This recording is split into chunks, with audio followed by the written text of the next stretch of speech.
And welcome, everyone. It is Angelo Robles, and welcome to today's program, Family Office in HoldCo Legal Trends. It features a very special guest, Tom Handler, and Tom is running just a pinch late. So those of you that are live and won't be listening to this in a recording, that's why I started a little bit later. And in a platform like StreamYard, which does live on LinkedIn, you can't start more than a certain number of minutes late. So I didn't want to keep you all hanging. So I happen to have jumped on now. Tom, I believe, and his team reached out, will be joining me in probably 2 or 3 minutes. And once he's here, I'll add him to the stage, as we call it, and we'll get right down to it. I will give context to today's program, which I'm very excited about, and a little bit of some scheduling updates for this summer to help, I guess you could say, kill the time until Tom joins us in a couple of minutes. So one, I've known Tom for a long, long time. I'm not so sure that I haven't known Tom as long as basically since I founded way back in the day, Family Office Association, a long time ago. He's one of the most thoughtful, articulate, and opinionated attorneys in the community, probably in the US and more now internationally, among the best known pound for pound family business and family office attorneys. And it's a pleasure to have him on for probably the umpteenth time relative in my programs.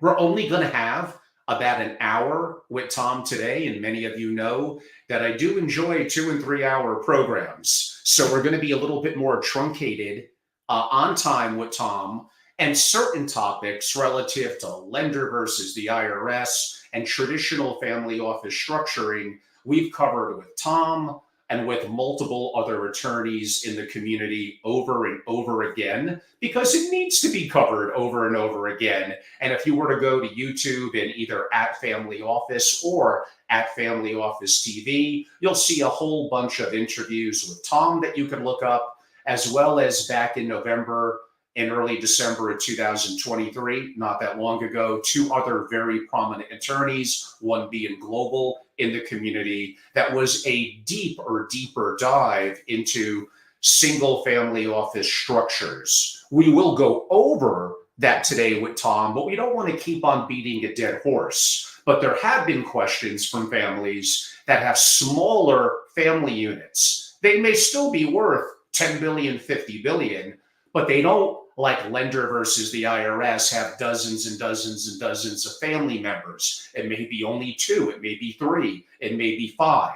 And henceforth, arguably, the lender versus IRS model for structuring a single family office may not be the most opportune for that specific family. So we will go over with Mr. Handler the perspective of, for smaller family units, even large AUM families, might there be alternatives in C-Corp structures that may be more applicable for them to create the structuring of a family office, yet still treat it as a for-profit business and get the tax deduction benefits that you would get in a quote-unquote a single family office, which makes it attractive in terms of structuring it correctly.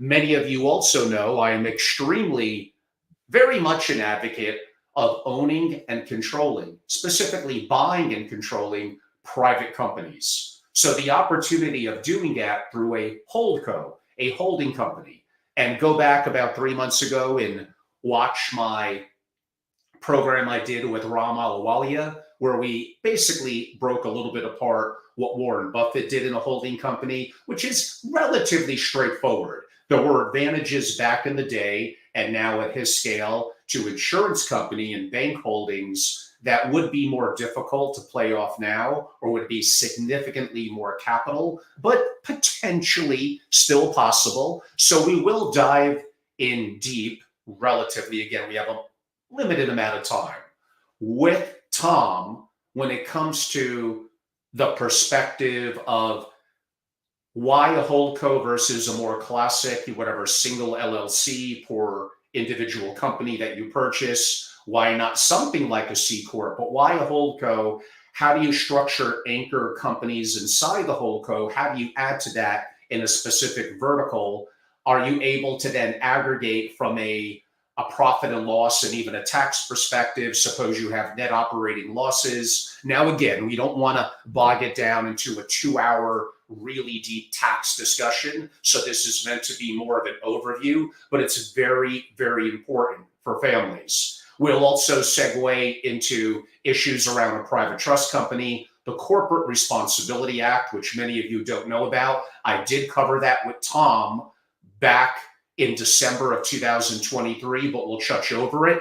And we will talk about some of the legal dynamics in councils, committees, and boards in a family office. And on that note, great news, everyone.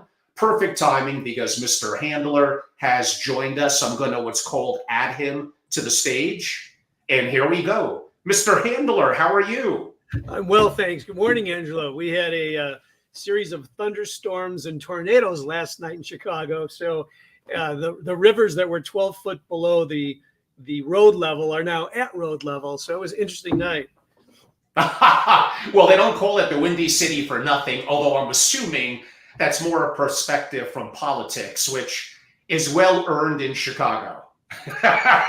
Well, I think that the origin was New York, and I think the people from New York were vying with the people of Chicago when they called us the second city. We didn't take it well.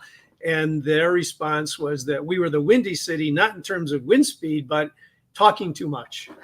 Well, that's a great history about the concept of the Windy City. And Tom, I know that there's lots of changes for you towards the end of our program. We'll give you a chance to articulate that somewhat to our audience. I did have a chance to queue up both my relationship with you for probably well into 17, 18 years now, and how I've enjoyed our conversations and the subject that we're going to cover today. To give just the briefest of context, we're probably going to have about an hour, which again, by my standards, probably is a little bit on the shorter amount of time. We're going to cover a fair amount, or more than a fair amount, of family office and HoldCo legal trends. We're probably not going to take any one subject and do a 2-hour deep dive into it, because I think there's some broad trends that we need to cover that are going on that are going to be impactful to families. So on that note, Tom, and by the way, again, Family Office and HoldCo Legal Trends featuring Thomas J. Handler of Handler Law.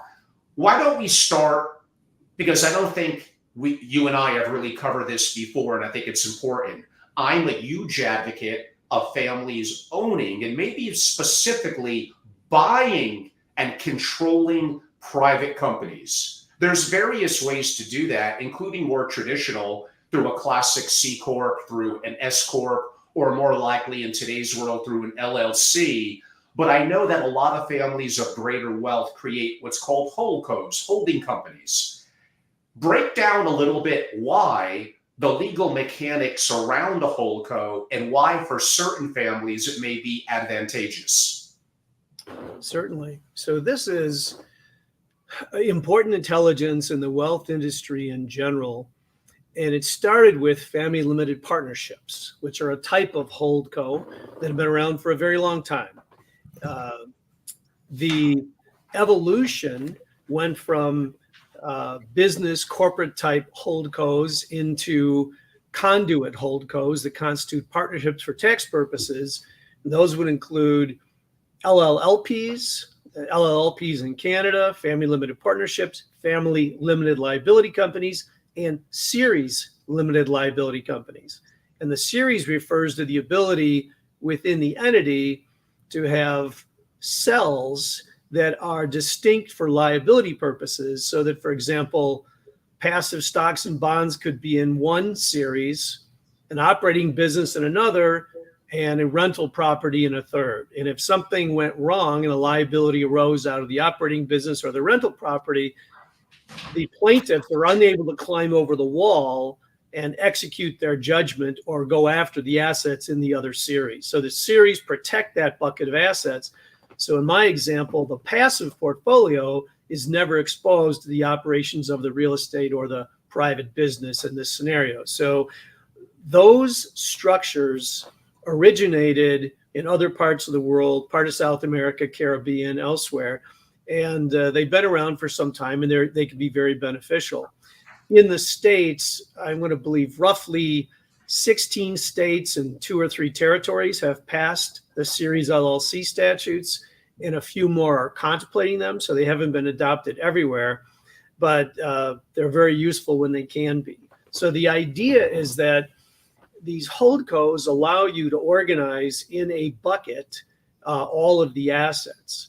And if you're concerned about liability and you don't use a series type structure, or even if you do, maybe you have the operating company in an LLC or a corporation, so the individuals are not personally liable, or you pop them into an LLC to protect them in that bucket, and that LLC in turn goes into the family holdco, and that we call the Mike Ditka approach. When Ditka was quarterbacking the '86 Super Bowl Bears, he was a spokesman for a big time clothing company in Chicago. He'd wear braces and a belt. And the reporter said, well, Mr. Ditka, normally he'll wear either braces or a belt, but not both. And he said, well, when you're trying to keep your pants on, you can't be too damn sure.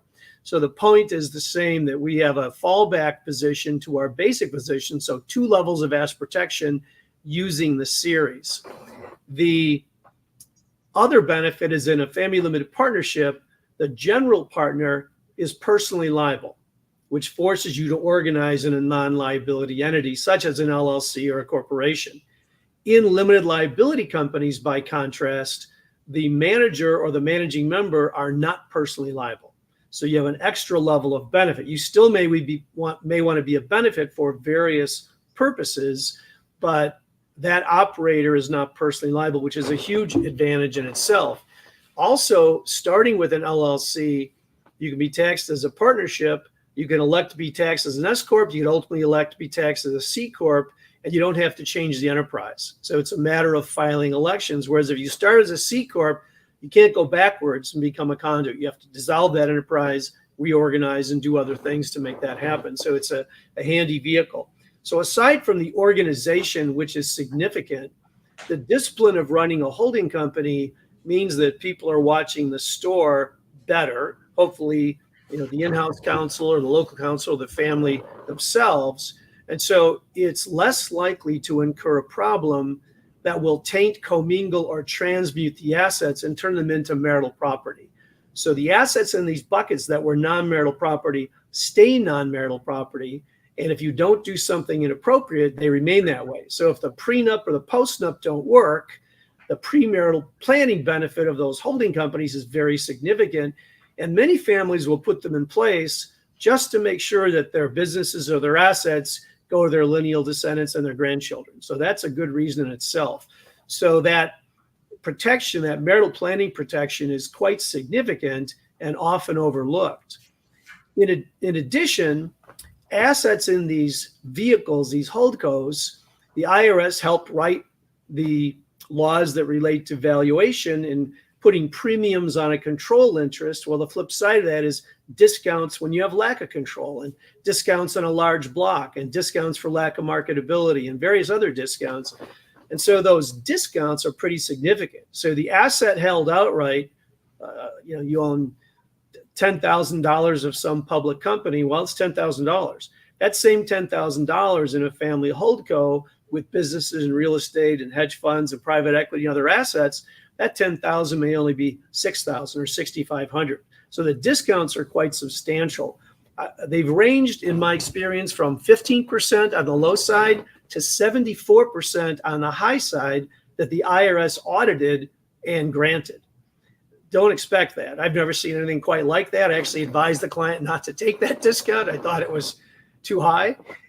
Most of the discounts come in the 30 to 40% range off of the valuation firms. And in our client base, based upon the 3 most recent audits of very large $20 to $120 million transactions, the net result was that those clients ended up with discounts over 35% after IRS examination, which is interesting, without going to appeal to the appellate conferee or on to tax court or any other venue. The IRS audit examination manual specifically says that they are to challenge all discounts over 25%, which might lead you to believe that 25% perhaps look a little bit like a safe harbor, though there's no reason they can't challenge it if it's below 25%, but it gives you at least a baseline.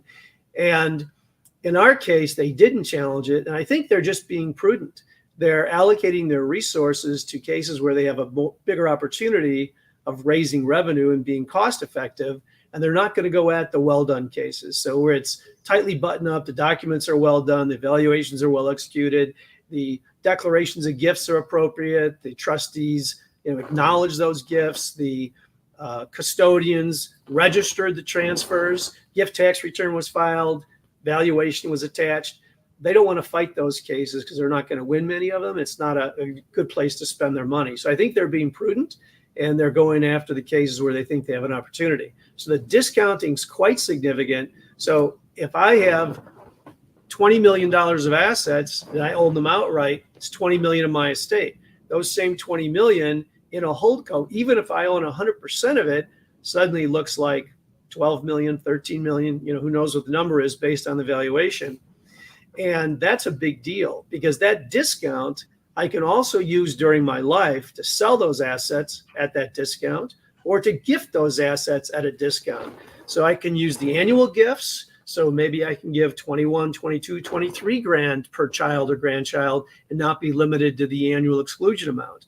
Or the federal exclusion currently at 3.61 million per individual, 27.22 million for a married couple. You can leverage that up. So maybe that 13.6 million turns into 18, 19, 20 million, again, depending on the discount. So it is a significant estate tax and gift tax saving discount as well that is in part helped by these family holdcos. And not that there might not be a discount for a minority interest in a company anyway, there would be, but the discount will be magnified with the use of these structures to specifically limit the assets, don't provide control, don't provide great marketability. And that's purposeful, one, because typically the oldest generation is controlling those assets because they view them as theirs.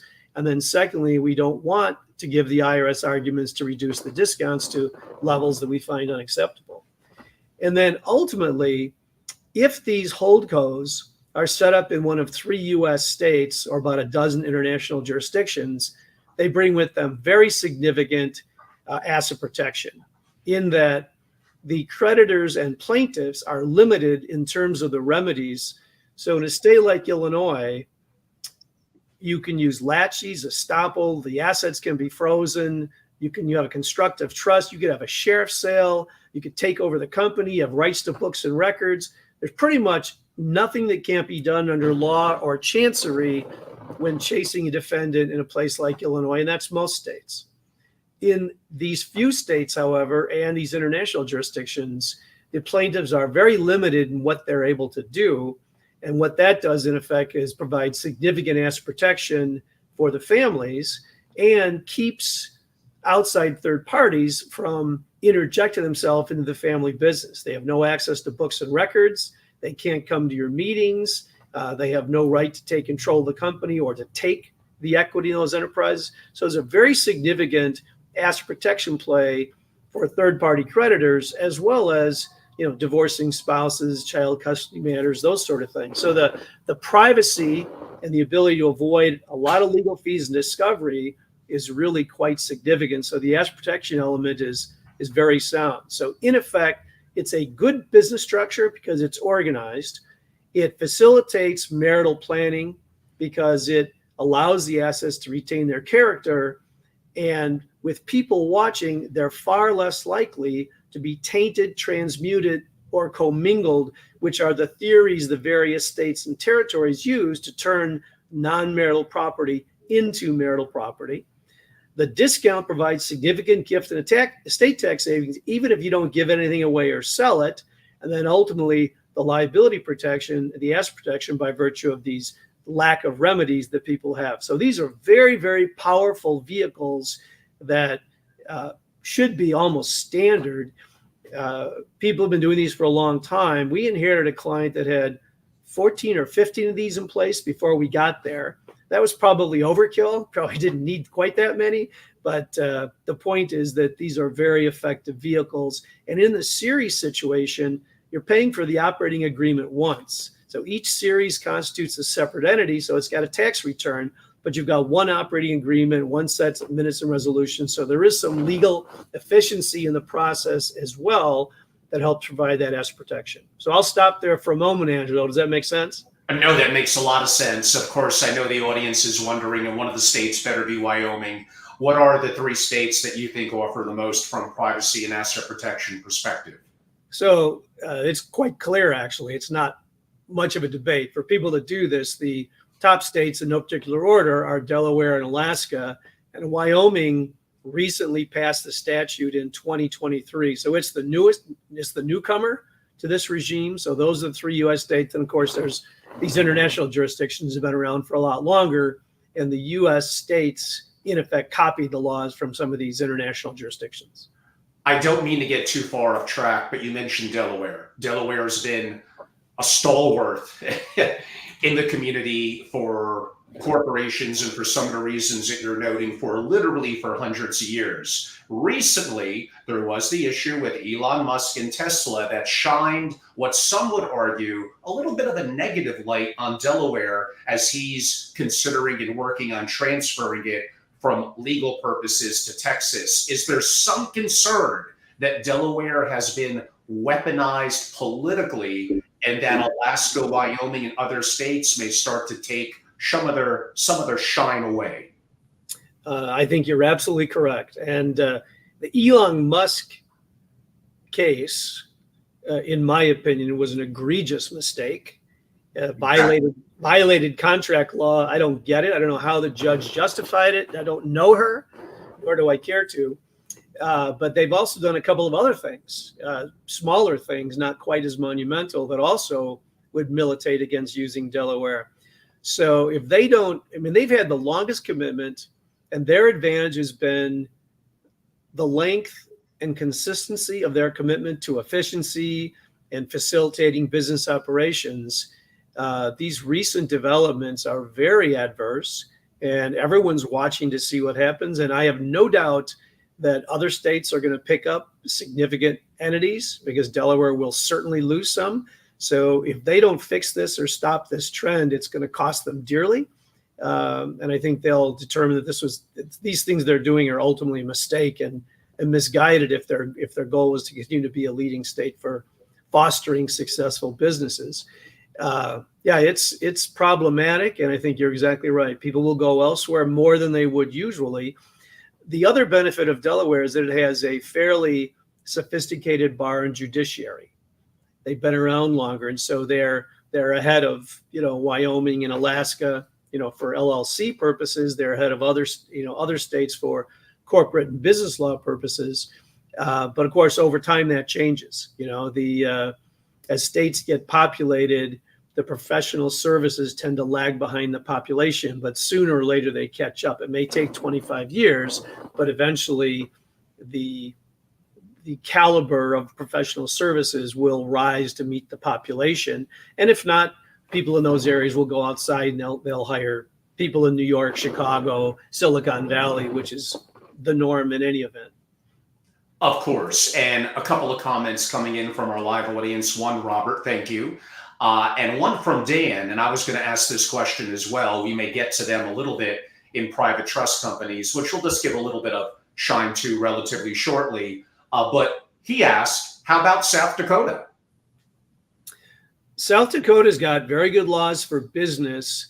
For purposes of the LLC statute, they haven't enacted the same laws as Delaware, Alaska, and Wyoming. They likely will eventually, if I had to guess, but these things typically take time. So the states that are trying to be in the business or are in the business of being favorable jurisdictions to operate entities, trusts, private trust companies, businesses, family holdcos in general, they tend to watch what other people do. And then for the things they like, they tend to add them over time. So there's a little bit of a competition among states like Florida, Texas, South Dakota, Tennessee, vying for that business. And over time, they start coming together. And the winner tends to be, who's the most innovative, who leads it, who's the thought leader in that area to create those efficiencies, and then who keeps up. So over time, we'll be able to figure that out. So South Dakota is a great jurisdiction, and we use it for many purposes. And we do have family holdcos there, but it's not as efficient for this particular asset protection purpose in limiting the remedies available to creditors. Many states have it by case law. And the dilemma is that that case law could change by the end of this discussion. So we don't rely on case law because it's not cast in stone. I want to see a statute that says this is the exclusive remedy and the judiciary cannot circumnavigate it. And when it says that, then that tells me that's where I want to be. So we don't trust the case law because at the end of the day, this is about keeping people's wherewithal. This might be their start over fund. They don't want to lose these assets. So these are near and dear assets. In many cases, the older generation spent their entire life working for, taking risk and amassing these assets. The last thing they want to see is have them washed away in one fell swoop by a spurious lawsuit or an incorrect lawsuit or just something bad that happens. And Tom, an anonymous is asking, he's still perhaps a little confused. Is the verbiage HoldCo really just an outdated or verbiage that we use? In reality, what is usually the underlying structure? Is it a C-Corp? Is it a family limited partnership? Is it an LLC? In theory, could it be any or all of the three? And what advantages? Sure. So in a business context where it's not also including passive investments in real estate and vacation homes and other things that are typically in family holdcos run by family offices. In the business context, there are often tax and benefit reasons to use holdcos, and we use them all the time. In some situations, we have a series of holdcos that are C corporations, and there's 50 of them around the world, and there's a second tranche of S corporations, and there's 50 of them around the world, and there's the newer tranche are the LLCs, and there's 30 of them, and all the new ones are LLCs because they're flexibility. What drives that are often tax and estate considerations. The S corporation is the most problematic vehicle for estate planning purposes. It's more difficult to do what we want to do, and you're limited in terms of the shareholders and certain things without involuntarily using your election, but it was the best game in town for a long time. Citizens wanted a vehicle that had conduit income tax treatment, but where they weren't personally liable. And that's the role the S-Corp fulfilled. When LLCs came out, it's a better vehicle because you don't have the built-in gains tax of the LLC. You can have foreign investors and shareholders. You can have bigger organizations. So you're not limited by the S corporation rules. There are good reasons to have S corporations, largely relating to payroll and benefits and employment taxes, but they're not so good for estate planning purposes and or growing the business. LLCs can be infinitely upgraded, and so they're often used. And the business C-Corp holding company is popular because if you want to access the public markets, you're going to be a C-Corp. And even if you started something else, ultimately, you're going to have a parent corporate sub that reverse merges in, or you're going to form a C-Corp that ultimately goes public. So you're going to end up there anyway. But one of the key benefits is Section 1202, qualified small business stock. And this came out 15, 16 years ago. And when they initially came out with it, it wasn't well drafted. They didn't run the numbers very carefully. And the result was for the accountants and lawyers that took the time to learn it and analyze it, it turned out your client had to comply with all these rules, end up with C corporation's tax status, which means the corporation pays tax in its own right, then the individuals pay tax when they get the dividends out of it. So there's two levels of taxation automatically. The benefit under the original 1202 was like 1%. So the income tax savings was not compelling and nobody did it. So for the most part, they were totally unused and ignored. And most people haven't even looked at them to see if they're beneficial today, but of course they are. So during the Obama term, someone figured out that they botched the statute. And I like the qualified small business rules because it's an incubator, it creates jobs, and it's a win-win.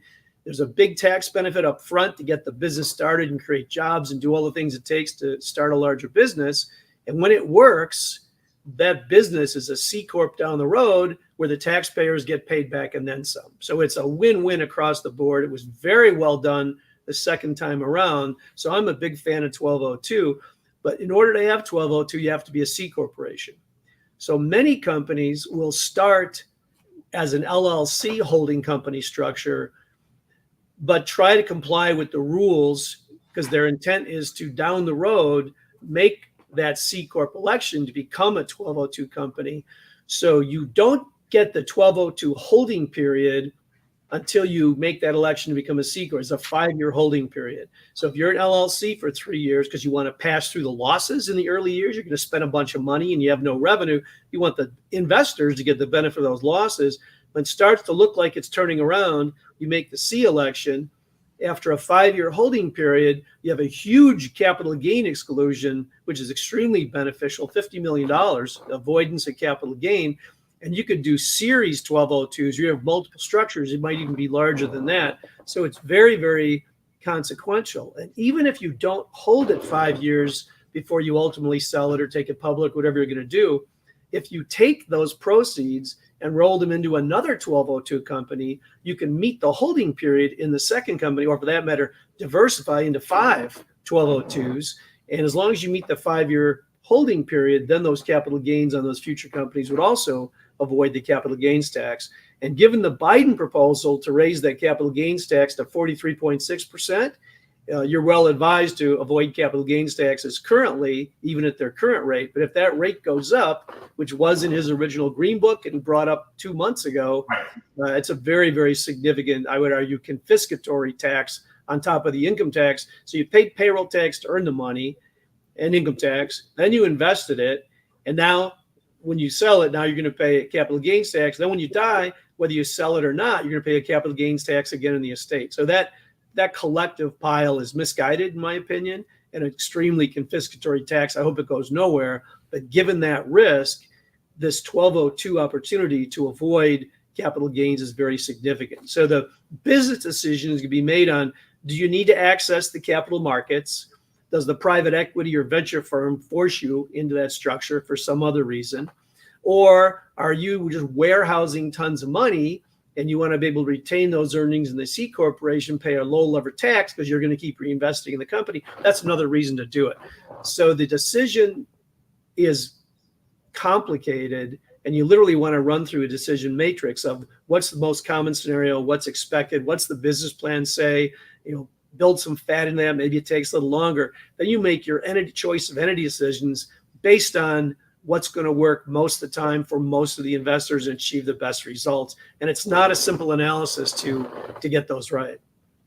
Yes, I think as the audience is understanding what we're loosely defining as holdcos and the asset protection, the family benefits, the estate benefits, there's a variety of reasons. It is complex, and honestly, it is worthy for probably a 2-hour discussion for my members to do a deeper dive, but we'll save that for maybe some time into the fall. But I do have to ask, people do hear about, well, Warren Buffett purchased the late 50s, early 60s, a textile company called Berkshire Hathaway. That became his anchor cash flow holding company that he then built upon. Now, he had certain advantages, especially back in the 70s, of insurance company and bank holdings that would be a little bit more complex in today's world.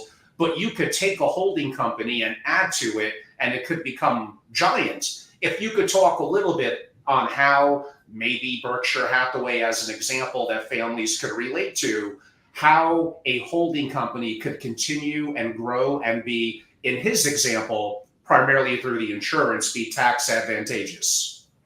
Sure. So one of the advantages of insurance companies, of which Warren Buffett is highly involved, he owns reinsurance and insurance and banking and finance. And one of the keys is that the reserves in those companies can sit there for a long period of time, and you don't get hit with excess accumulated earnings. You don't get hit with a retained earnings tax. You don't have a problem by retaining the capital, and it allows you to reinvest. And when the corporate rate is lower than the individual tax rate, you're arbitraging that rate and putting that much more money into your new investments, which of course Warren did very handily. So the expenses of the insurance paid by all of his companies to his insurance companies and ultimately reinsured to his reinsurance companies are deductions. So it's coming off of their taxable line.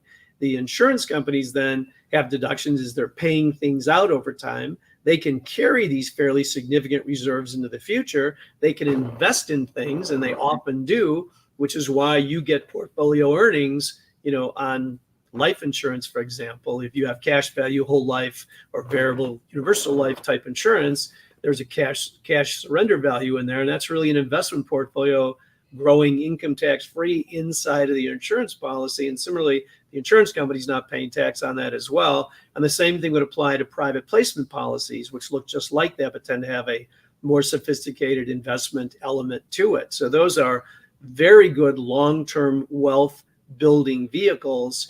And I will analogize the private placement and indexed VUL policies to having your own insurance company. It's as close as you can get to having your own captive life insurance company. And I only know of 2 families in the US that have them, one in Minnesota, one in Chicago. They did these in the 60s when the capital requirements weren't as high. And they have billions and billions of dollars in those companies, growing tax-free. They're keeping their own commissions. They're buying their insurance wholesale, and it's growing inside the policies, income tax-free. And then if they do it right, it may or may not be includable in the estate, depending on the decisions the individual family members made. So very, very strategic and brilliant strategy. But to do it as an individual, we did a study maybe 10 years ago for a $3 billion family. And it was about, yay thick. We told them not to do the study because I knew the answer without doing the study. And they said, do it anyway. So we did. And the conclusion was, you don't have enough capital. This will tie up so much of your capital, you'll have nothing left to run your operating businesses. So the barriers to entry are very significant. So these private placement policies, 6 New York families got together and formed their own little captive to do it because one individual family was taking up too much capital. Then some foreign companies owned in part by Americans started offering these at minimum $10 million premiums, huge policies. And then over time, it became retail to where now you can buy smaller policies. It's available to more people. It's still, it's only accessible to millionaires, but the costs have come down and they still are very cost effective. It's about as close as you can get to having your own life insurance company. So the Warren Buffett strategy over the long term was relatively brilliant. And even if they buy a company that's an LLC or an S-Corp, they can operate it that way outside of the HoldCo for a period of time. But when it makes sense, and they're building it and growing it, was typically his strategy to build it and grow it. They terminate that election, make it a C-Corp, fold it into the HoldCo at that point, and then off it goes. One of our clients in the Midwest has approximately 130 entities, and it's a global insurance conglomerate. And they've got these siphons. They've got the S-Corp regime and an LLC regime, and they're kind of running separately, but everything goes into these HoldCos to get the benefits that I just discussed. So it can be a very compelling strategy over the long haul. The key is to know how to maximize the income tax benefits up front, try to keep the deductions if you're in a net operating loss position, and then to know when to flip to maximize the ability to retain capital in the company and reinvest it in the business, and or to get that 1202 qualified small business stock benefit to avoid very significant capital gains. So again, a pretty complex analysis, but you can get there. No, very good, Tom. And the audience listening in, I did open it up beyond my members on YouTube in December of the past year, 2023. I did a pretty comprehensive interview with Michael Liebeskind. I have covered private placement life insurance multiple times. I've been a huge advocate, and that was a pretty comprehensive hour-and-a-half discussion from this past December on the subject. You did mention net operating losses, NOLs. This does anyone who's active in building and or buying private companies and keeping them inside quote unquote a HoldCo. There are going to be certain times when not every company is going to be profitable. You might be able to get some tax arbitrage off something that is currently a net operating loss. Talk a little bit about weaving multiple companies into a so-called HoldCo and the utilization of net operating losses, which could be temporary for a year or two to offset profits until it's folded greater into the profits. And I'm probably making it more complicated than it needs to be, but the reality is it is a little bit complicated. Well, that's a good question. And you're right. sophisticated companies are consistently running projections and forecasts on where they're headed. So they tend to watch this pretty closely. The companies that are profitable have estimated tax obligations. Nobody wants interest and penalties at high rates if you can avoid it. So you need to make sure you're paid in, or you need to make sure that it's sheltered. So in the process of forecasting with some confidence interval and some knowing there's going to be some error, companies will try to equalize these and use the losses to offset the operating income when it can. And it's a very effective strategy. Often you're not going to be 100% perfect, but if you're batting 80 or 90%, that's very efficient and can really help the companies grow and free up capital you would otherwise pay to taxes to put back in the company, create jobs, build the businesses, and do all kinds of positive things. So it's a similar complicated analysis, but it's one well worth doing, and that's precisely what companies do.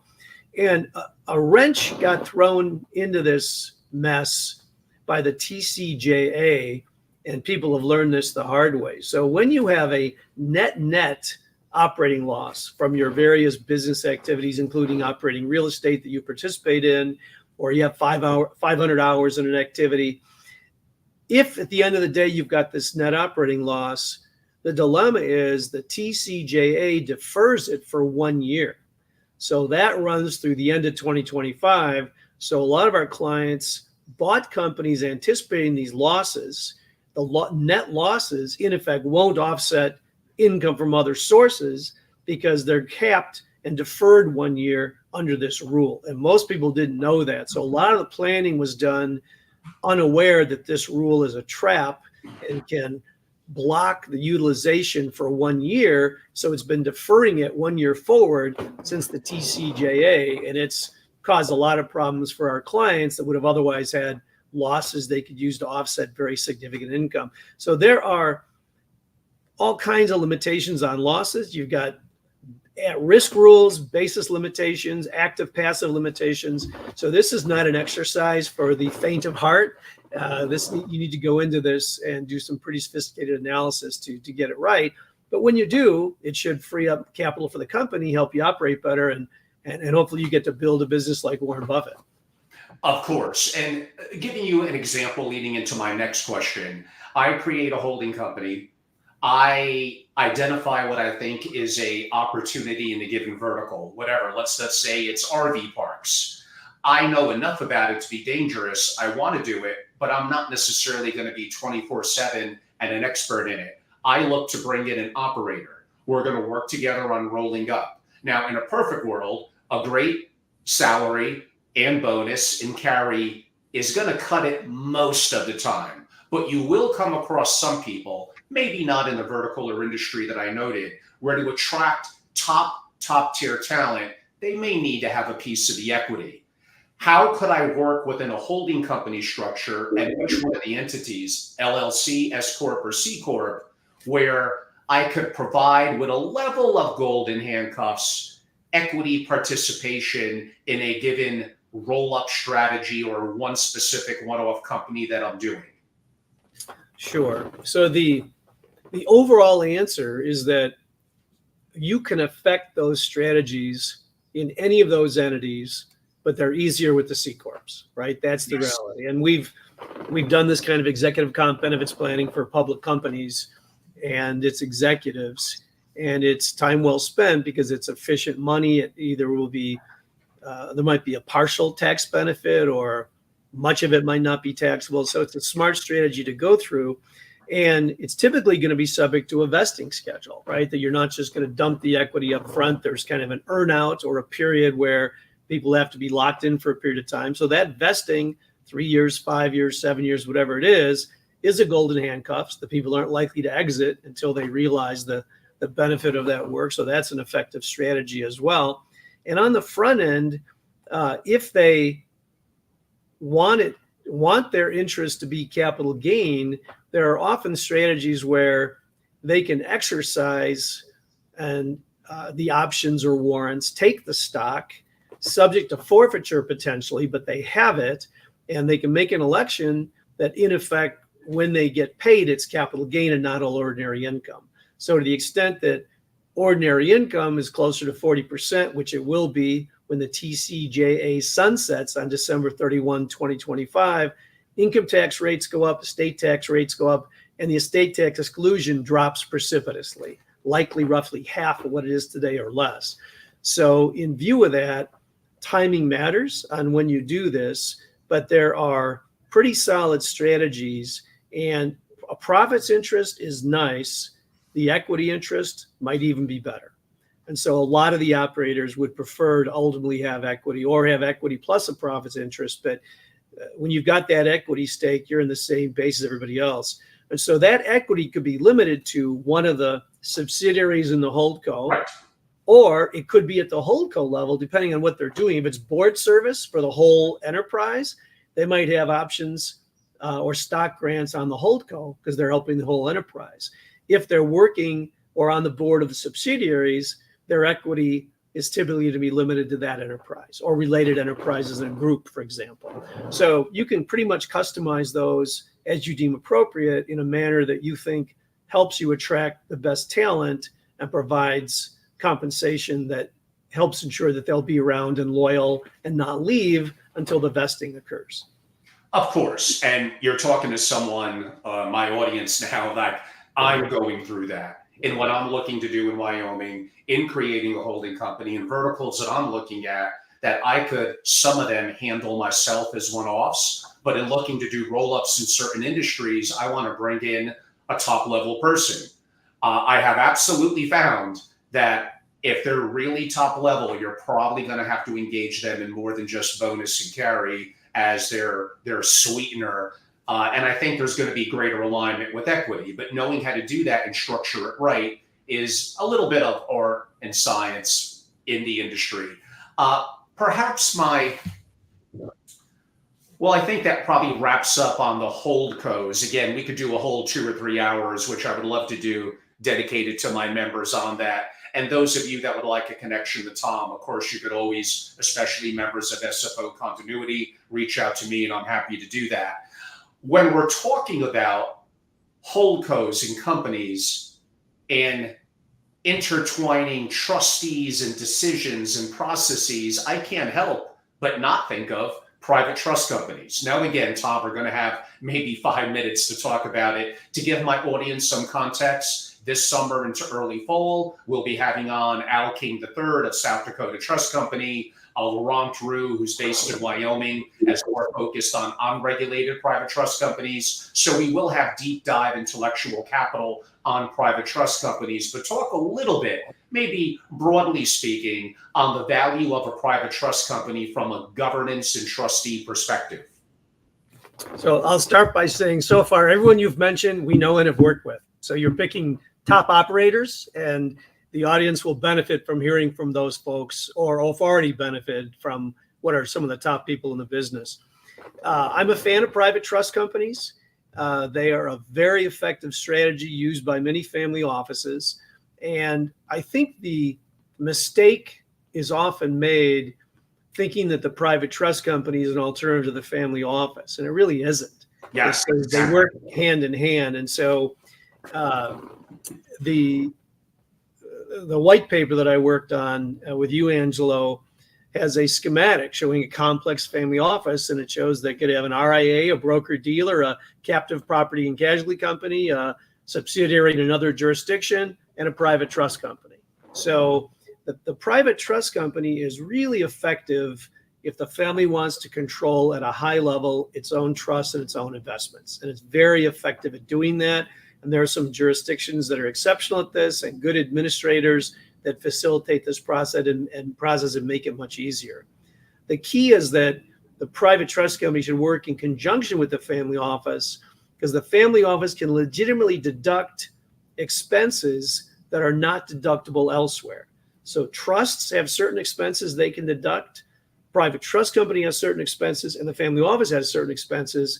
And without those entities, you're not going to get the other expenses. So the structure matters.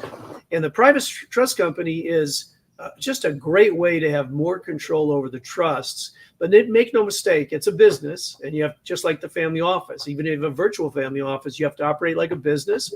and you have to pay attention to it. And it's not just like something you set up and ignore and go look at 5 years later. It's much like the family office that you've got to run it and operate it and do what's required under the regulations to afford it. But I love it for the level of control and privacy that you can achieve using them. And that's a very big driver. So I would say that perhaps 8 to 10% of our client base has one or more family office structures, including a private trust company.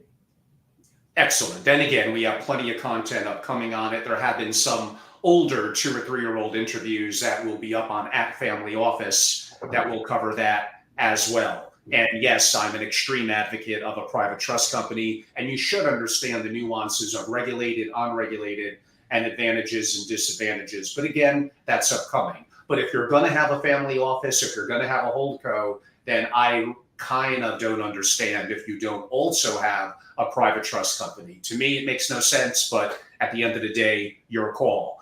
We probably have about 15 more minutes left. I have a couple of questions for Tom. And then again, he has some pretty big news from his perspective for those of you that may not be familiar. But Tom, and maybe this is a selfish question for me again, in my debate I did with Jamie McLaughlin last week on, from my perspective, the value of a single family office and so-called smaller, meaning often sub-billion-dollar single family offices, there also is the issue of, even using, again, me as an example, relatively small family units. It may be me, a spouse, and a child, me, a spouse, and 2 children. It basically 2 to 5 to 7, not the big sprawling families like we saw in Lender versus the IRS that made that case perfect for the lender family, but may not always apply to other families that don't have similar structures or the voluminous of multiple branches and generational family members. So for smaller family units, whether it's 100 million or whether it's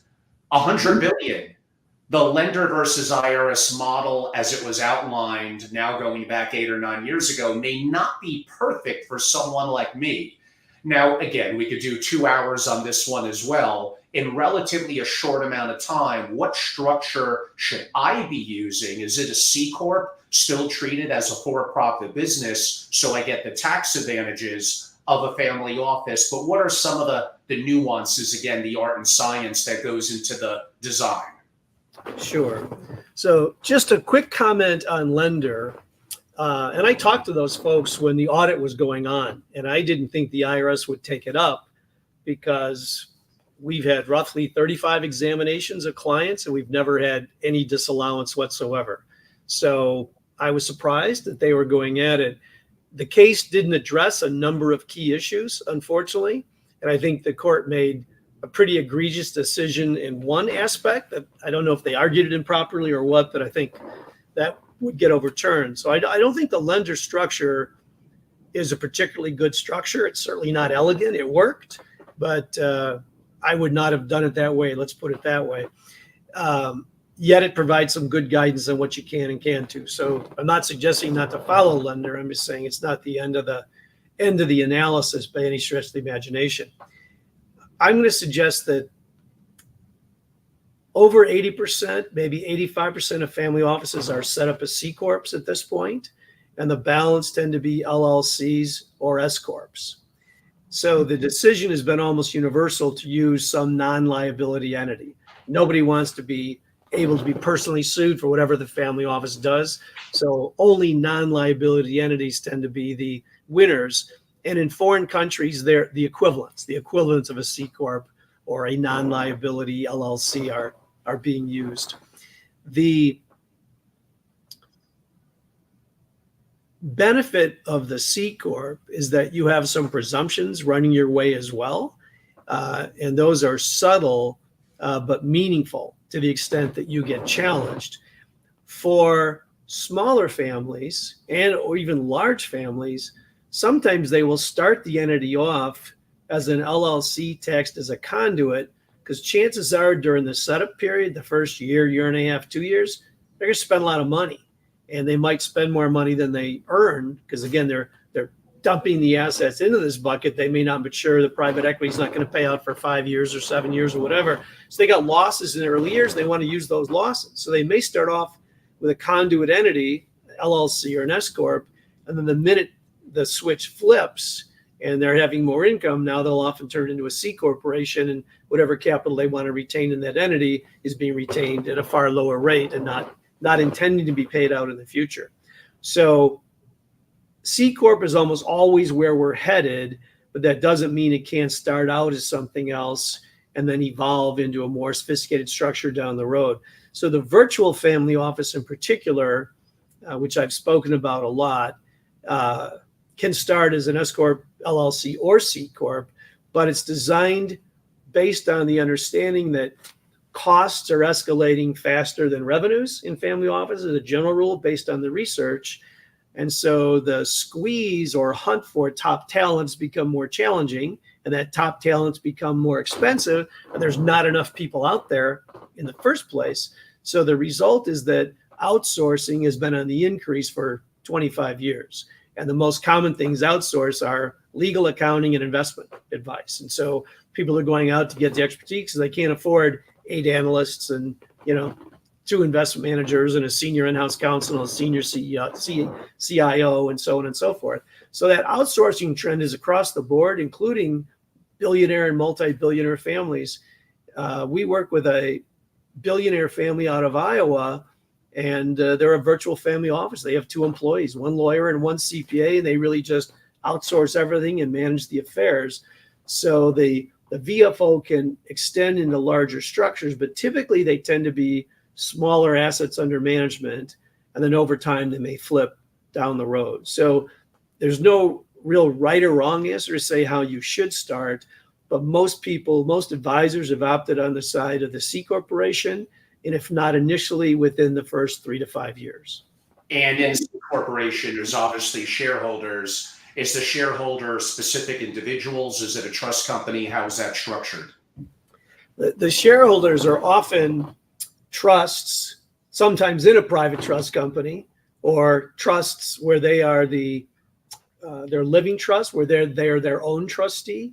So the older generations may control those, and often they pass on the reins of the family office with specific requests, because if they have 7 children and they want 2 to run the office, they'll give the stock of the family office to just those children, in part because it doesn't have much value. There's typically not a lot there. There's some technology and there's employees and liabilities, but it's not a big source of capital. No one's keeping tens of millions of dollars in the family office entity.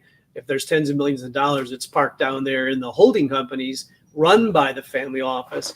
And to get the benefit of the expenses in the family office, the TCJA eliminated about 50 expenses that fall into 4 buckets: tax item, lawyers, accountants, and investment advisors. So individuals today cannot deduct investment advisory fees, investment research, investment analysis, investment reports, investment trips, investment seminars, investment litigation, tax planning, tax prep, tax appeals, tax audits, tax letter rulings, private letter.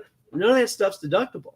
The only place you're going to get that deduction is in the family office enterprise. So that alone typically will pay for the family office setup with money left over.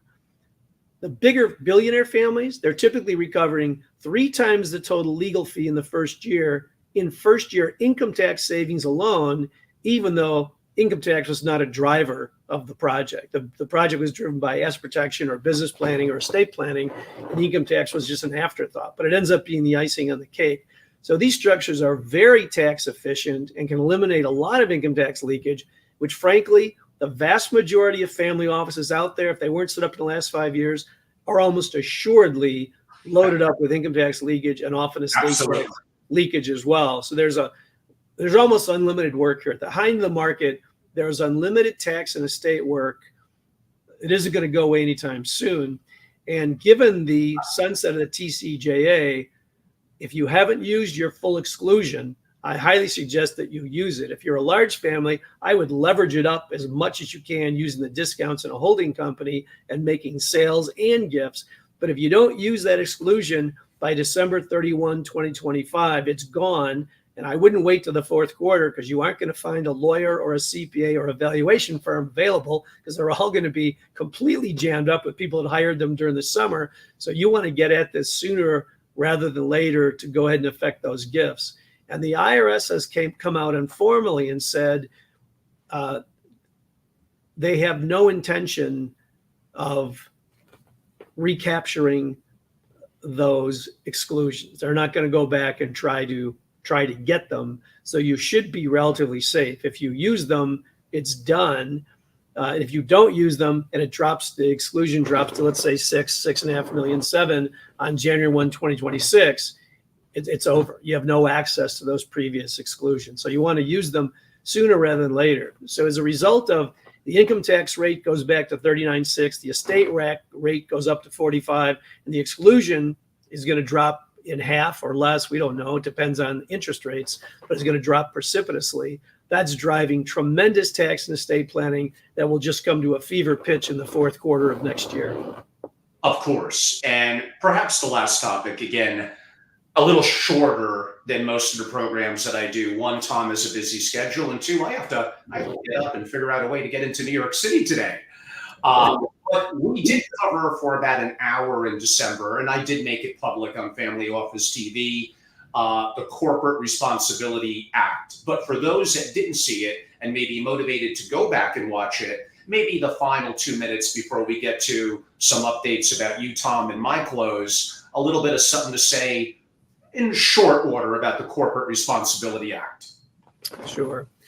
So let me start by saying that although I'm a political moderate, I tend to be financially conservative, and I am not a fan of this act at all.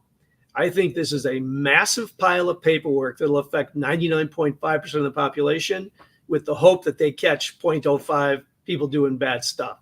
So I'm all over getting drug dealers and criminals and terrorists.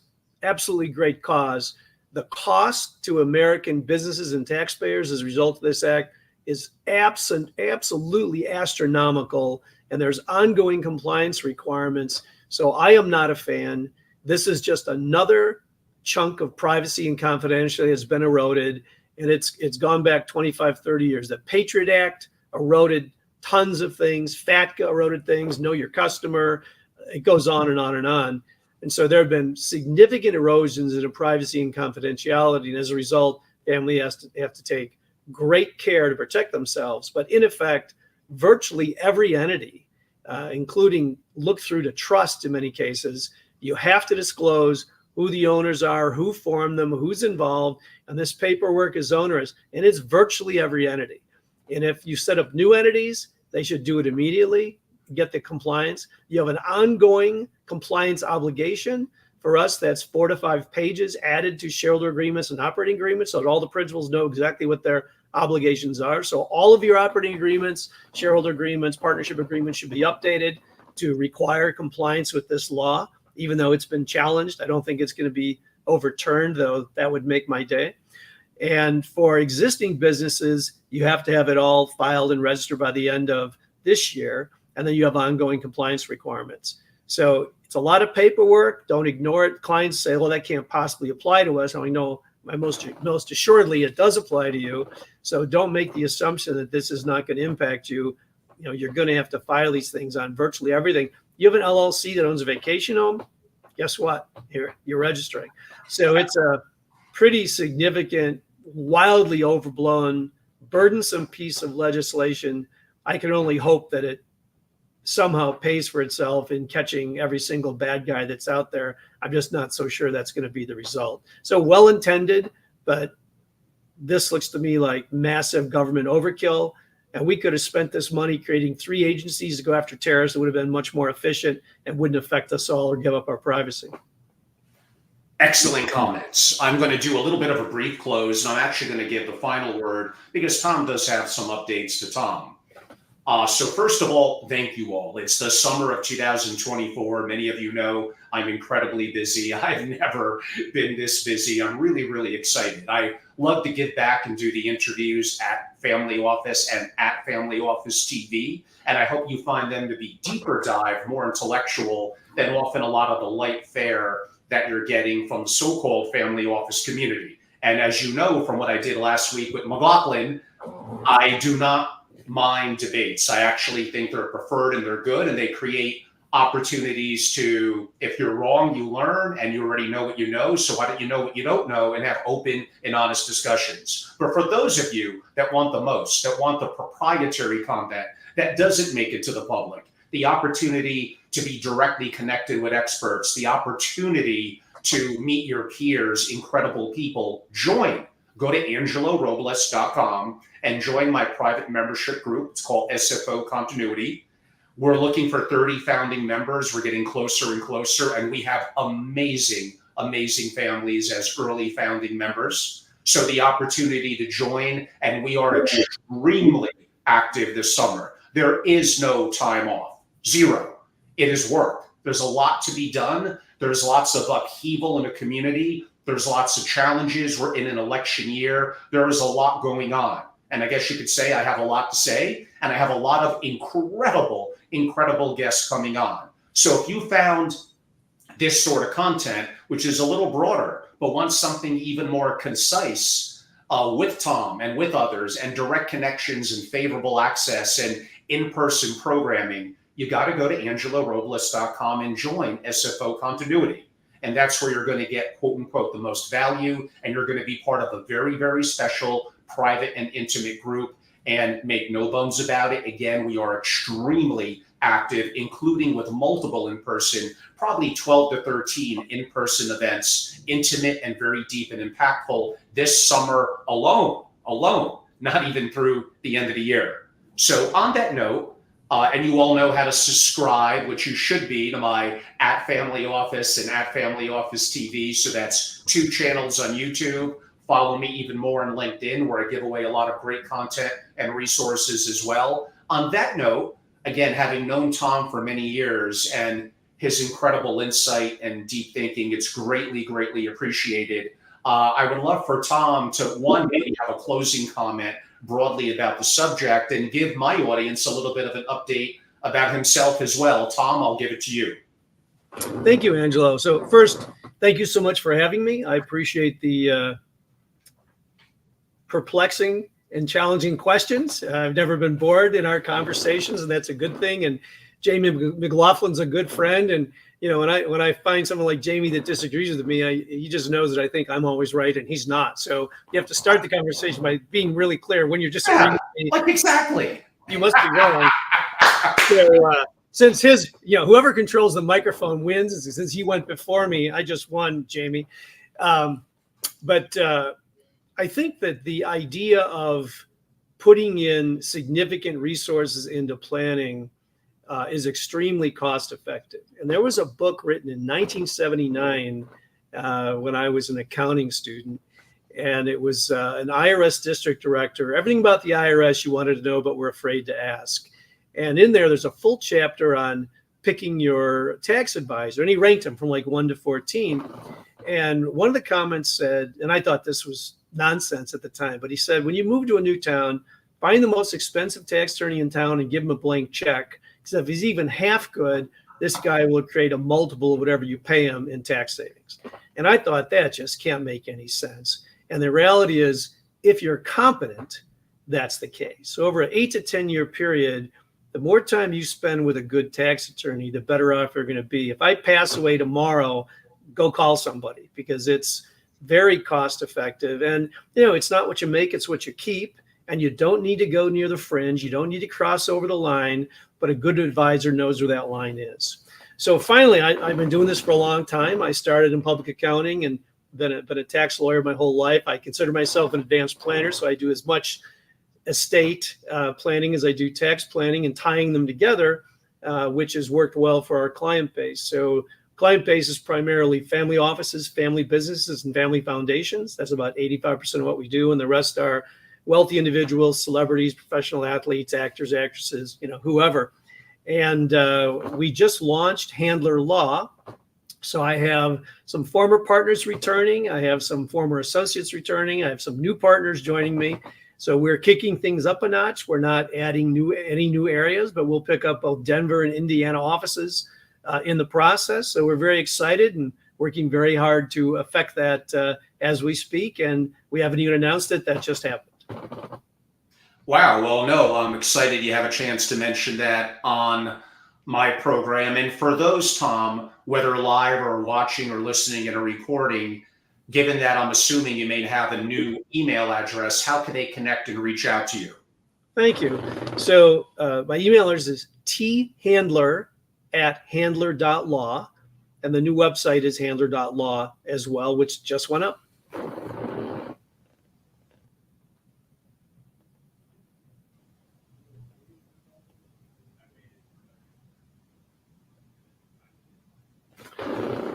Are we frozen?